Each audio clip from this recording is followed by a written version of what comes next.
Hello Acolytes, and welcome back to Inktober. Today is, I think, the 6th video I've made for Inktober, so if you want to see any of the others, you can check them out in the iCard up above now.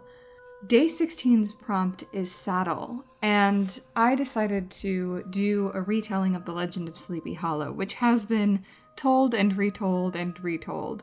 So I wanted to put a bit of a different spin on it. In this version of Sleepy Hollow, Ichabod Crane is not a school teacher like he is in the original. Instead, he's a researcher in the town, and he comes across some information about the town's founders, these people from way, way back in the day, and he finds out that they were maybe part of a secret organization, a cult. When he searches the town, he finds hidden in the woods these old burnt-out ritual sites, and buried in the sand is this old tome that's full of all of these spells and rituals. And one of the rituals mentions the Headless Horseman, which is a figure he'd heard a lot about in his research.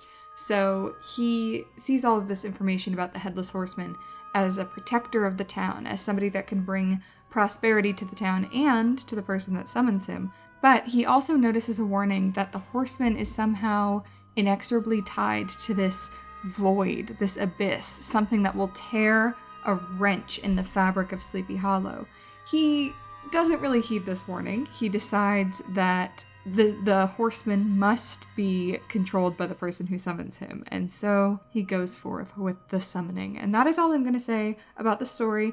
If you would like to hear the rest of any of the stories I talk about today, I have released a short story collection called Corruption on my website, afterplagueart.myshopify.com. It's available in both hardcover and paperback, and if you order from my shop for the first time, you get a 15% off discount for new Acolytes. So go ahead and check that out. These are also all available as prints on the website, afterplagueart.myshopify.com. So for the Sleepy Hollow illustration, I of course had to include the horseman on his horse, and the Sleepy Hollow bridge is just kind of so iconic that it's hard to do a story set in Sleepy Hollow without the bridge. Plus, I really like it as a framing device for the horseman. To make it a little bit more of this eldritch, Lovecraftian, cosmic horror, I did give the horse 2 heads, just to sort of imply that it's not your average headless horseman. And I also did change the background a little bit to imply this void. I think that the black background helps with the idea that this is nothingness. This is just a void, an abyss. This was one of the harder stories for me to write and one of the harder concepts for me to come up with. Initially, I was thinking something cowboy based, something western based, and I still like that idea, but I do like the idea as well of doing my own little headless horseman thing. If there's something that I wish I could have put a little bit more detail into, it would be the horseman's pumpkin head. I feel like it's fine, it's workable, but I was having trouble making it very visible from a distance, which is, he's quite small in terms of the total size of the whole illustration. And so I was having issues with carving out the actual face because the eyes are supposed to be glowing. So I didn't want to make them black, which would have made them more easily stand out against the background. So that was the issue, is I wanted them to be glowing like he was alive, but making them dark would have been easier to see. The other thing that was quite difficult was the bridge. It's quite detailed, I guess. It was a lot of work to try and make this bridge look like a wooden bridge.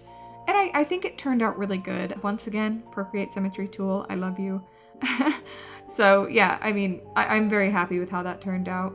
The last thing I decided to add to this illustration was spirals. They're more square kind of spirals, but I like them, and that's sort of to imply this abyssal madness that's happening in the town of Sleepy Hollows. So this is Inktober's Day 18 Saddle, and it took me about 4 hours.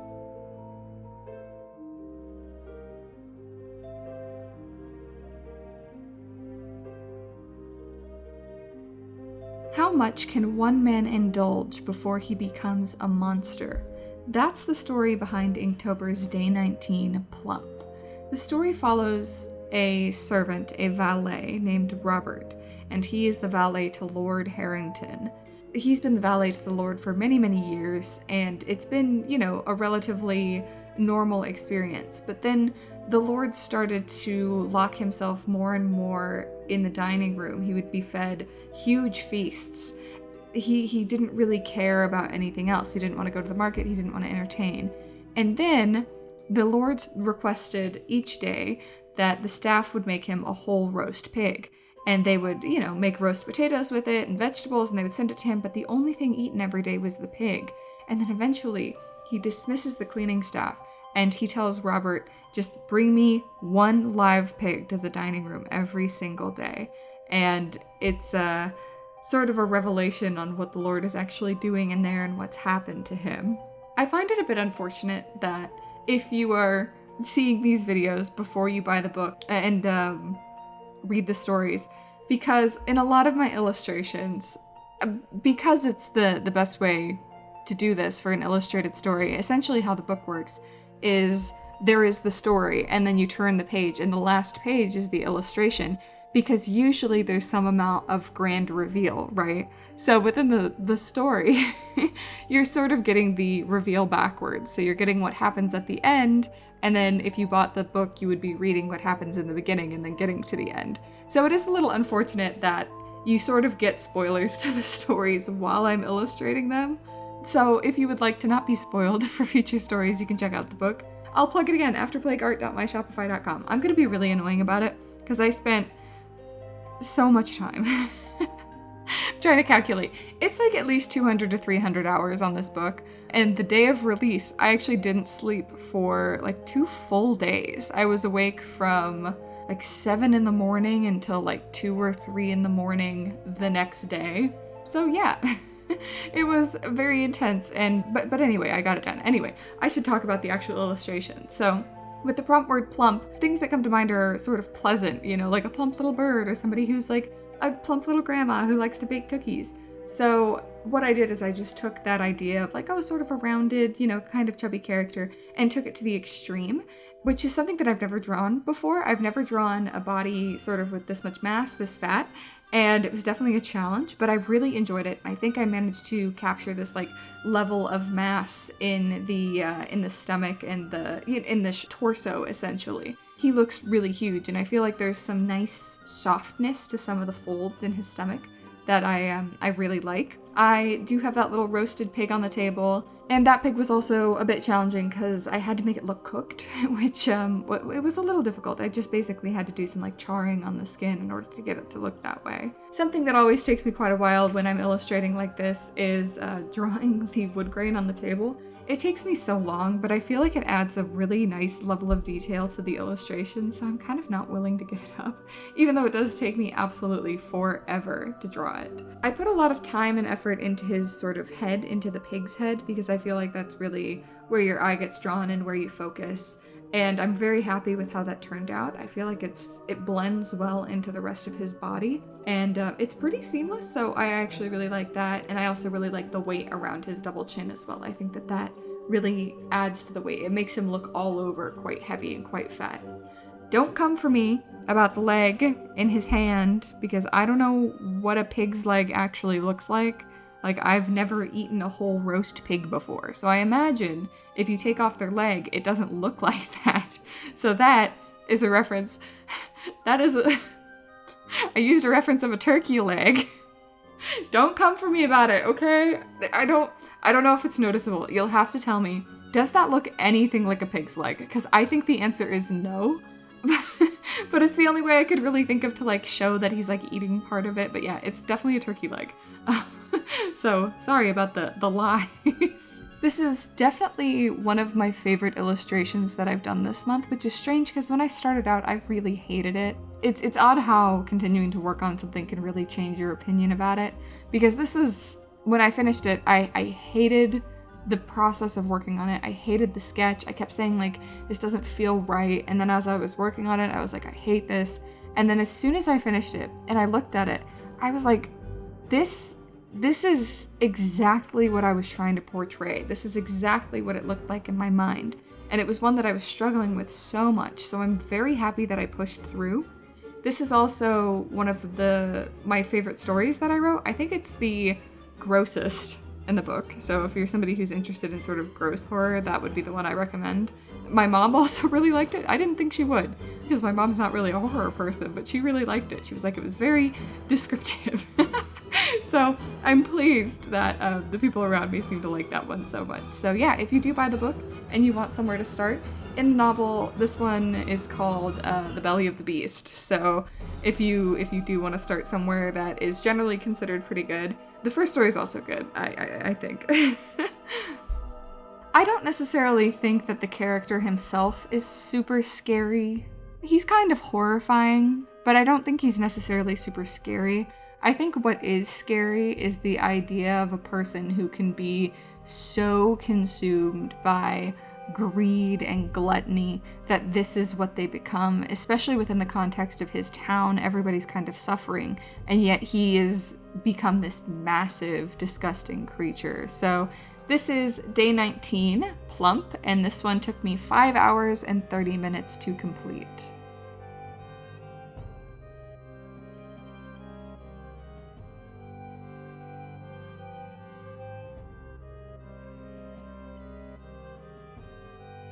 Have you ever done something cold-hearted? I think we all have. It's sort of something that humans just do. We all do things sometimes that are not the nicest, that can sometimes be cruel. But I think that the woman in day 20, Frost, took it a little bit too far. So this woman's name is Noelle, and she was at a business conference when she saw this guy who was from a company that she knows pays very well. You know, it's sort of like a, oh my gosh, he's high up in this company sort of thing. And so she asks him out because she's a bit of a gold digger. And then she finds out he doesn't even make a lot of money at his company. He's just sort of like some lower level intern or employee or something like that. He takes her to this dive bar that she hates. She thinks it smells awful. She thinks that she's way too bougie a girl for this. So she's like completely unimpressed, especially because she only asked this guy out because she thought he had money. He's kind of a nerdy, dweeby kind of guy with a receding hairline and big round glasses. And so she's sort of scanning the bar because she's bored, and this tall, sexy stranger sort of gives her a nod towards the alley out back. When she goes out there, her date ends up finding her in the embrace of this other man. Oh my gosh. So he decides that he's gonna get some revenge on her. So in Frost, there was sort of just only a few options, and I wanted to go with this like frostbitten idea, mostly because I wanted to draw black fingertips. I thought that that would be really fun. I've never drawn a character with frostbite before, but I aesthetically appreciate the black fingertips. It's gross. It's like really horrible to look at. So, you know, I can totally see that, but I thought it would be fun to do, especially in a pen and ink illustration. This is another one that's sort of primarily just a portrait, so I got to put a lot of detail into things like the hair, and also, of course, her face. I was looking at sort of frostbitten makeup to see how different parts of the body would react, because I haven't really seen in detail any images of anybody with frostbite. I do know certain things happen, like your extremities, so your nose and your fingertips they lose blood, so they turn black and they can fall off, which is gross. I also know that like you can get little, not sores, but you know, like cracks in your skin that demonstrate wounds, you know, that kind of thing. Or you can also get like veins a little bit more swollen in your face, and they turn like a dark color, like blue or purple. So I tried to incorporate all of that into the illustration. The skin around your eyes is thin, so that can get black as well. Your lips get cracked and sort of bleeding looking. All of that was really important for me to try and capture in this illustration. I'm actually really happy with how much I managed to portray the idea of her being cold without color, because I was like, I'm not sure I'm going to be able to do this without, you know, a blue color in order to convey this coldness. So I'm really happy that I ended up being able to show that she is cold and freezing, even with just the black and white. Additionally, I wanted to make her heart look like it was literally made of ice, which was a challenge, definitely. I think that I got something that looks pretty close to ice, so I'm not displeased about it at all. It did take a lot of time to figure out, like, how do I make this look like ice? Because I didn't want it to be like fake ice, you know, like icicles that you would draw cartoony. I wanted it to have this transparent, cracked, almost iridescent quality. And so essentially what I had to do for that was shade it and then add all of these tiny light veins that would be on the edge of cracks to imply that they're catching the light. And also, you know, it also looks like veins throughout the heart. So I thought that that was interesting, and I ended up thinking it looks quite nice. I have drawn a lot of hands this October, and I'm very proud of most of them. I think that these hands are really nice. I think that I've gotten a lot of practice with drawing hands, so I'm expecting mine to look quite good from now on. Hopefully they look quite good. I'm kind of convinced I'm gonna forget everything I learned this Inktober, because after everything gets posted, I'm essentially going on vacation for 2 weeks. Not going anywhere, just taking some time off so that I can recover, because again, this was very taxing for me. It was very fun. I had a great time. I really enjoyed doing all of these illustrations. I'm very pleased with how they turned out, but it was definitely taxing. So I am going to take a couple weeks off, and I'm totally worried that I'm going to lose all of my skills. So by the time I'm back, I'll have forgotten how to draw everything. But if I do, that's okay. Again, I put a lot of time into the hair because I feel like when I'm doing a portrait, that's something that's really important. It's something that shows a high skill level, a high skill threshold, is to make really good looking flowing hair. So I always try to emphasize that when I'm doing a portrait of somebody. So if there's not a ton of detail in other parts of the image, I like to make sure that there is a lot of detail in the hair so that I can prove myself a little bit, I suppose. Something I was unsure about is whether or not I should make that cavern in her heart completely black, completely dark. I think I do end up making it completely dark. The final sort of thing that I wanted to add was like snow in the background, and I really like how that turned out as well. I think it's really cute. It also adds to this whole frostbitten thing, and I added on snowflakes in her eyelashes and eyebrows as well. So this is day 20 frost. It took me 4 hours and 30 minutes to complete.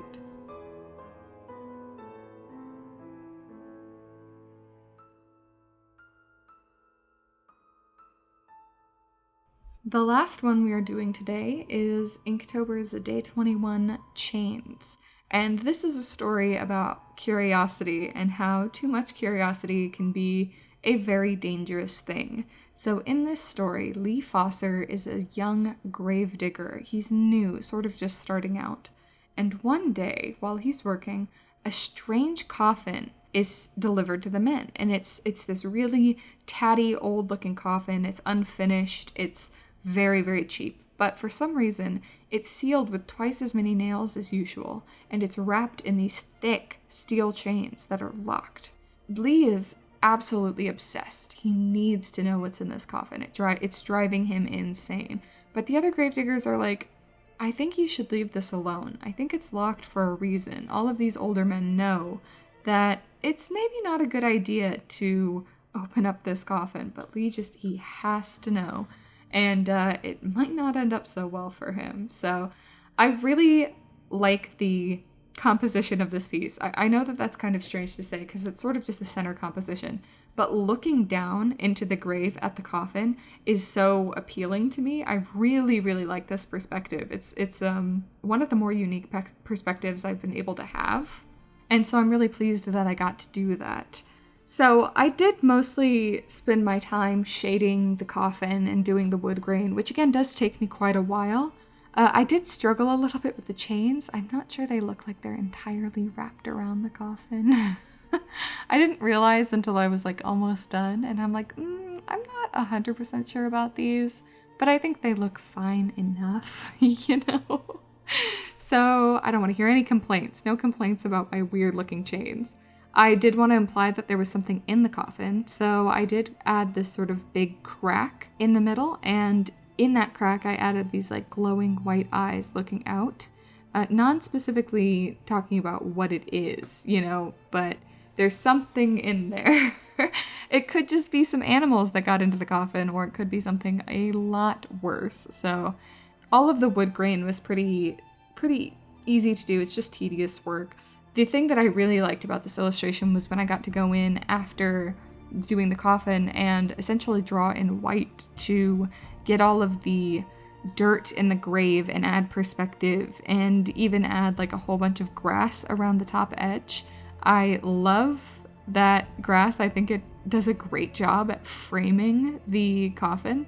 Originally, I wasn't going to do so much, and then I loved how it looked. So yeah, I decided to do all this grass around the coffin, and that is pretty much day 21.